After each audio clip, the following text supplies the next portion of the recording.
Hey guys, welcome back to my channel. I'm so excited for today's video because today we are making our first wrap up of the year, my January wrap up. This month I read 9 books. I had an amazing month. Kind of ended up not that great, but we'll get to that later. I started the year without establishing a TBR. I just mood read through the whole month. I didn't establish a TBR because I didn't want to get in a slump starting the year or force myself to read certain books just because I established a TBR. So let's get into the books I read in January. The first book I finished this month was Unravel Me. I started this last year, literally ending the year. I picked it up literally the last days of the year. I finished this January 1st. This book you already know, I DNF'd when I started it prior last year, and I don't know, I wasn't into it, but then I decided to give it a shot because I just wanted to finish it because I have the other book in the series and I really want to get into Ignite Me. So I gave it a shot. I downloaded the audiobook and heard most of it there. I was only like 100 pages into the book, and when I got to the interesting part of the book, I picked up the physical copy. But this book, I feel like the beginning was boring for me. It was boring and I was not into the book, and then the last pages I was more interested. So this is the second book in the Shatter Me series. I have really high hopes for that series, but I don't feel that this is gonna be a series that I'm gonna be obsessed with. However, I do want to read it, so I had to give it a chance, and I ended up giving this a 3.75 stars. I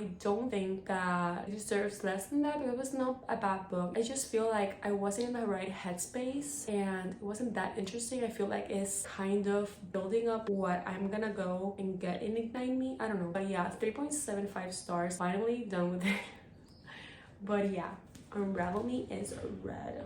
Then I discovered Libby because I didn't have a library card, found one and downloaded Libby, and I fell in my audiobook era. I found so many audiobooks and I have the biggest audiobook TBR right now. The first audiobook that I heard this year was If He Had Been With Me by Laura Nolan, I believe her name is, and I really like that book. I feel though that if I've read that one physically, I would have connected with the characters more and the ending would have impacted me more, but I still liked it. That book is a YA romance. They meet literally from childhood. Their mothers are best friends, so they grew up together and they slowly like separated, and at the beginning of the book you get the ending basically, but when you get to the ending you're like, wait, this actually happened, and then it keeps getting worse, so it's more painful. I am so excited for the other book that the author is coming out with. Is the same story I think, but with Finn's POV, and I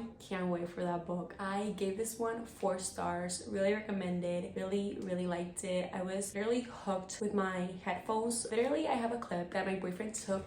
I was like in shock. I couldn't believe what was happening. But yeah, I really recommend If He Had Been With Me. Great book. Then I read a romance that I was not expecting to love as much as I did. I read Love Theoretically by Ellie Hazelwood. I am obsessed with their romance. I gave this book a 4.5 stars. So basically, they are both physicists, but she works at a place where she doesn't get that much money, and she's also diabetic, I believe, so she needs more income. So she works for an app that provides fake dating services. So she fake dates his brother, and I loved it. The academia side, the STEM side of this book was great. I really liked this one more than Love Hypothesis, and I loved Jack. Jack was great, and their chemistry, I loved it. So 4.5 stars for Love Theoretically. You should definitely give it a shot, especially now in February.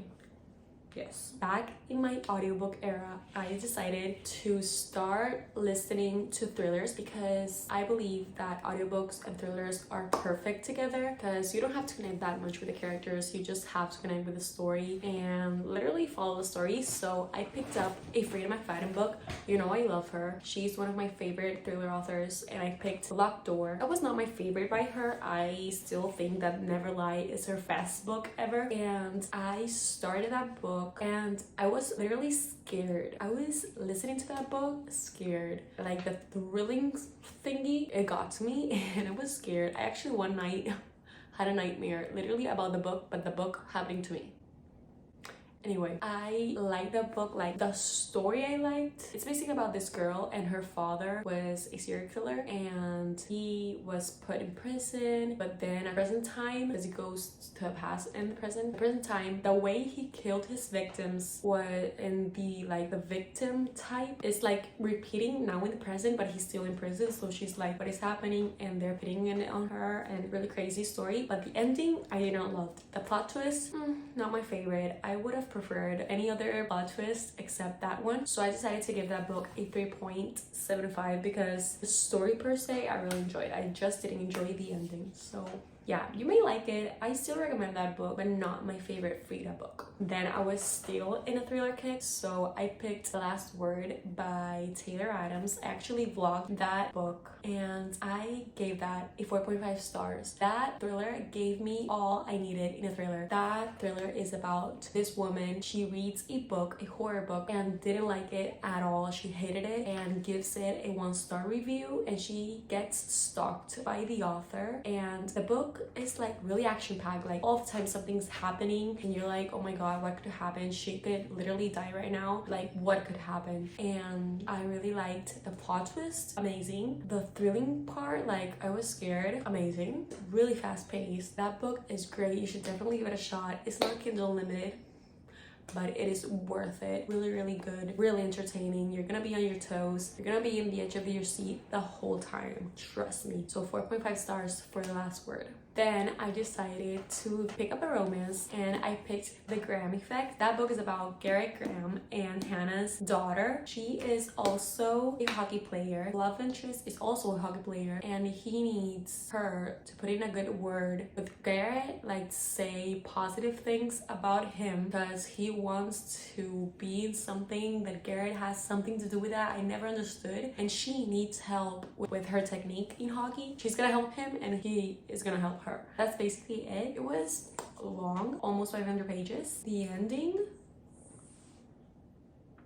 no. And also I felt like it was more like a physical attraction. I never felt that emotional connection or the chemistry, and I never like shipped them. I was like, they could break up and I couldn't care less. But yeah, I felt like it was good, but not my favorite. I would say that if it was 100 pages less and with a different ending, I would have liked it more, because that ending was horrible. I gave that book 3.5 stars, and I'm so sorry if you like that book. I could definitely see it. Maybe if I've read it last year, or maybe if I've read it when I haven't read a lot of other romances that have changed my opinion in how I like my romances right now, I would give it maybe 4 stars, 5 star, no, 4 stars. But now that I have so many romances to compare it to, I didn't like it at all. It was entertaining, but like a 3.5 star kind of entertaining. Then, you know that this year one of my goals is to reread books that I loved last year. So I started my rereads with The Right Move by Liz Tomford. You already know that book is probably my favorite romance ever. I love those characters. I love those characters in a way that's not healthy. Literally the best book couple ever. They are great as individuals and together, unstoppable. I love them so much. That book is hands down my favorite romance. 6 stars, infinity stars. Please read that book. Please read that book. That book is the second book in the Windy City series. The first book I didn't like as much. I gave 3 stars, Mile High. But The Right Move, that book is crazy. This time I even cried. The first time I didn't cry. This time I felt things 2 times more. This time I couldn't, like, my heart couldn't take it. Those characters have my whole heart. Their romance is literally perfection. I wish that was real. But yeah, 6 stars. Read The Right Move, please. Then I wanted a book, a really fast-paced book. I was looking for a really fast-paced book, and I started The Naturals. But let's take a minute of silence for what my dogs did.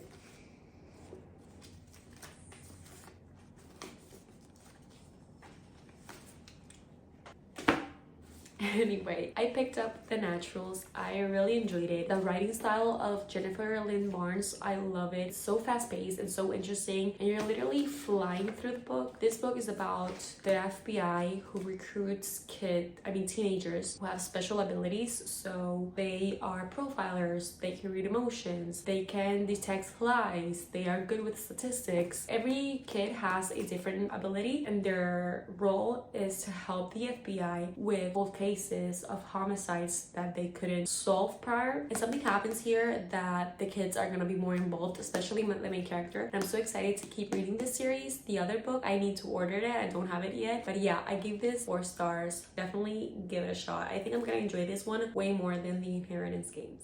And the last book I read this month was The Love Wager by Lynn Painter. My first Lynn Painter book was Better Than the Movies. This book was great. I gave this book 4 stars, I think, and I loved it. This book is the perfect rom-com. You're gonna feel so happy and like smiling all the time and so giddy, and you're gonna really like this one. But The Love Wager, I did not love. I gave that book 3 stars, and I feel like 3 stars is me being really good because I can see the potential of people really liking that book, but I didn't like it. I don't even know why. I feel like I never connected to the characters. I never connected to the story. I was bored all the time, literally all the time. I didn't even want to finish it, but I did because I was reading it with a friend and I didn't want to not finish it. I don't know. I decided to give that book 3 stars. I was bored the whole way. It's basically about these two. They meet at a wedding. She's a bartender and he's at his sister's wedding. They meet. He breaks up in that wedding with the girl he was going to propose to, and he breaks up with her because she was literally a biatch. He breaks up with her, and then his sister is like trying to get him in a dating app. He says yes just to like get her off his back, and this other girl, the one-night stand girl, the bartender, it's in the app too. I don't even remember why she ended up in the app, but they start chatting in the app, and then they make a wager where the one that finds their true love first gets something in return. Like he's gonna give her like a trip and she's gonna give him a baseball ball, like autographed, something like that. And obviously they become best friends. I actually enjoy them more as friends, and they become best friends and end up falling in love with each other, but I never connected to the romance. I don't know. I feel like I've never felt so bored in a book, but then I've seen a lot of positive reviews, so I don't know if it's a me thing. But yeah, I'm gonna give it 3 stars. I still do recommend it. It's the perfect palate cleanser. It's a short romance, so finish quickly. I didn't. That book took me like 5 days, and after that I fell into a slump. I'm currently, thank God, I picked a book yesterday, Throne of Glass, that I am eating it up, but before that I was not interested in reading nothing. So yeah, I recommend it, but I didn't love it. 3 stars for The Love Wager. So yeah guys, those were the 9 books I read this month. I really hope you got some good recommendations. Also, a 3 stars doesn't mean it's a bad book. I just didn't connect to the story that much. If I gave a book a 3.5 stars, I can see like potential with the book. Like I can tell why some people like it, but I didn't. So anyway, I really hope you enjoyed today's video. Give it a like and comment what books you read this month, and stay tuned because I'm going to upload really soon my February TBR, so subscribe to watch that. And yeah, thank you so much for watching.